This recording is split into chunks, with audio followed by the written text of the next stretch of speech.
1971 সালের আজকের দিনে হবিগঞ্জের তেলিয়াপাড়া চা বাগানের ঐতিহাসিক ম্যানেজার বাংলোতে মুক্তিযুদ্ধকে বিভিন্ন সেক্টরে ভাগ করার প্রাথমিক কাঠামো নির্ধারণ করা হয়।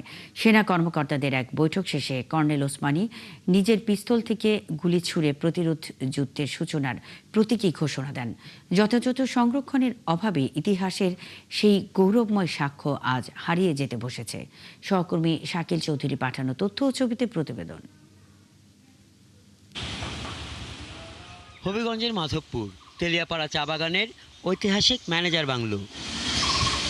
1971 সালের এপ্রিলে চারিদিকে যখন অনিশ্চয়তা, দখলদার পাকিস্তানি বাহিনীর নির্মমতা, ঠিক সে সময়ে গড়ে উঠছিল বাঙালি সেনা কর্মকর্তাদের প্রতিরোধের ভিত।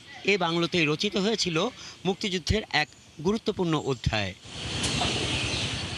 বেলা 11টায় তৎকালীন কর্নেল এম.এ.জে. ওসমানের সভাপতিত্বে অনুষ্ঠিত ঐতিহাসিক সভায় lieutenant colonel M A. Rab, lieutenant colonel Salauddin Mahmud Reza, major Ziaur Rahman, major Khaled Mosharraf, major K M. Shafiullah, major Kazi Nuruzzaman, major Nurul Islam, major Safayet Jamil, major Moinul Hossain Chowdhury এবং ব্রাহ্মণবাড়িয়ার বিদ্রোহী মহকুমা প্রশাসক কাজী রকিবউদ্দিন সেখানে ছিলেন।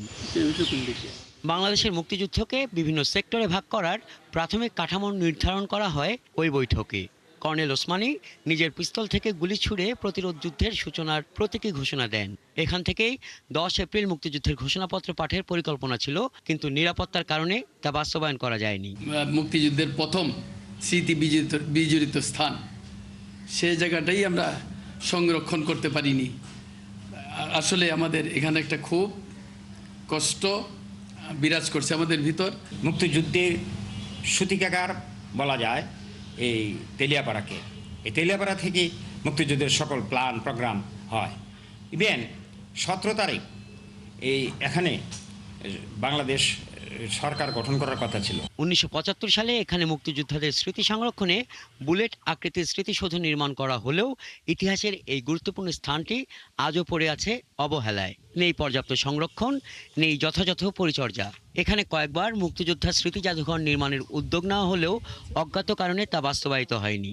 জেলা প্রশাসক ইশরাত জাহান তার সর্বশেষ কাগজের মাধ্যমে উনি 7.62 একর জায়গা এই মুক্তিযুদ্ধের স্মৃতি সংরক্ষণের জন্য প্রস্তাবটি প্রেরণ করেছেন, কিন্তু ওইটাও দেখা গেল এনটিসির তখনকার চেয়ারম্যান শেখ কবির আহমেদের কারণে এবং আরও কয়েকজন চক্রান্তকারীর কারণে আমাদের সেই কাজটি এখন পর্যন্ত দোদুল্যমান অবস্থায় আছে। শুধু একমাত্র জিয়াউর রহমান সাহেবের নাম মুছে ফেলার জন্য বিগত 17 বছর অনেক চেষ্টা করা হয়েছে,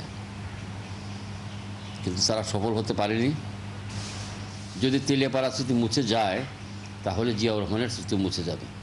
সাথে সাথে যারা এখানে ওই সময় যারা মিটিং করেছিলেন, যে 10 জন ব্যক্তি জেনারেল, সাথে তাদের স্মৃতি মুছে যাবে। বৈঠকে ভারত সরকারের প্রতিনিধি হিসেবে ছিলেন ভিসি পান্ডে এবং আগরতলার জেলা ম্যাজিস্ট্রেট ওমেশ সায়গল। হাসান আহমেদ, 71।